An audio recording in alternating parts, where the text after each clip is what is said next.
ত্রয়োদশ জাতীয় সংসদ নির্বাচনের মনোনয়ন জমার শেষ দিন আগামীকাল। এখন পর্যন্ত সারা দেশে কতজন মনোনয়নপত্র সংগ্রহ করেছেন বা জমা দিয়েছেন সে তথ্য নির্বাচন কমিশন থেকে জানা যায়নি। তফসিল অনুযায়ী মনোনয়নপত্র জমার শেষ তারিখ 29শে ডিসেম্বর, আর বাছাই হবে 30শে ডিসেম্বর থেকে 4 জানুয়ারি পর্যন্ত। রিটার্নিং কর্মকর্তার আদেশের বিরুদ্ধে কমিশনে আপিল দায়ের 5 থেকে 9 জানুয়ারি, আর আপিল নিষ্পত্তির তারিখ 10 থেকে 18 জানুয়ারি। প্রার্থিতা প্রত্যাহার শেষ সময় 20শে জানুয়ারি। চূড়ান্ত প্রার্থী তালিকা প্রকাশ ও প্রতীক বরাদ্দ হবে 21শে জানুয়ারি। আর 22শে জানুয়ারি থেকে 10ই ফেব্রুয়ারি সকাল 7:30টা পর্যন্ত চলবে প্রচারণা। নতুন রিন গভীর থেকে পরিষ্কার করে কাপড়কে রাখে নতুনের মতো উজ্জ্বল। নতুন রিন অ্যাডভান্সড পাউডার। নির্বাচন কমিশনের ঘোষিত তফসিল অনুযায়ী মনোনয়ন ফর্ম জমাদানের শেষ দিন আগামীকাল সোমবার। আরও জানাতে রাজধানীর আগারগাঁওয়ের নির্বাচন ভবন থেকে যোগ দিয়েছেন সহকর্মী সুলতানা জাহান মিতু। মিতু, কালকেই তো ফর্ম জমা দেওয়ার শেষ সময়, আজকে সংগ্রহ এবং জমার ব্যস্ততা কেমন দেখছেন? এখানে আমি যে নির্বাচন ভবনে আছি এর পাশেই দুটি রিটার্নিং কর্মকর্তার কার্যালয় রয়েছে ঢাকার কয়েকটি আসনে।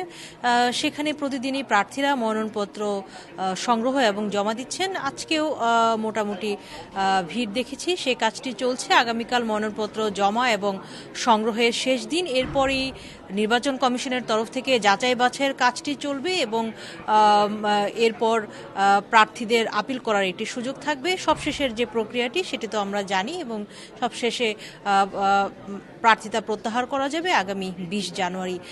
আর আজকের যে বিষয়টি আলোচনায় সেটি হচ্ছে বিএনপির ভারপ্রাপ্ত চেয়ারম্যান তারেক রহমানের ঢাকা 17 আসন থেকে মনোনয়নপত্র সংগ্রহ করার বিষয়টি। তিনি সেগুনবাগিচার রিটার্নিং কর্মকর্তার কার্যালয় থেকে সেটি সংগ্রহ করেছেন এবং নির্বাচন কমিশনে তিনি ভোটার হতে আবেদন করেছিলেন গতকাল, এবং সেই প্রক্রিয়াটি সম্পন্ন হয়েছে।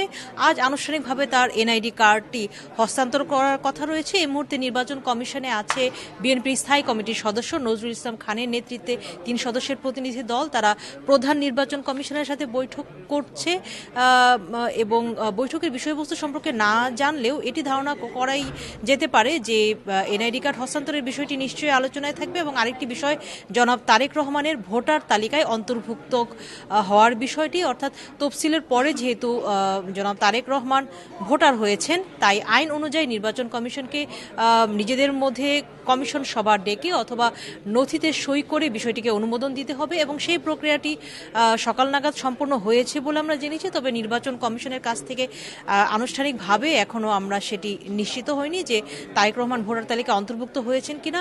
বিএনপির সাথে নির্বাচন কমিশনের বৈঠক চলছে, তারপরে নিশ্চয়ই এই বিষয়ে বিস্তারিত তথ্য জানা যাবে। ভোটার তালিকায় অন্তর্ভুক্ত হওয়া এবং এনআইডি কার্ড হস্তান্তরের বিষয়টি আসলে শুধুমাত্রই সময়ের অপেক্ষা, যেহেতু তার এনআইডি কার্ডটি প্রস্তুত হয়ে গেছে।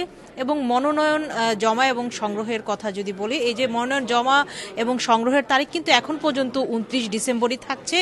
নতুন করে সময় বাড়ানোর কোনো ঘোষণা কিন্তু নির্বাচন কমিশনের তরফ থেকে এখনও জানানো হয়নি। তাই শেষ মুহূর্তের ব্যস্ততা চলছে প্রার্থীদের মধ্যে। এখন পর্যন্ত এই ছিল সবশেষ।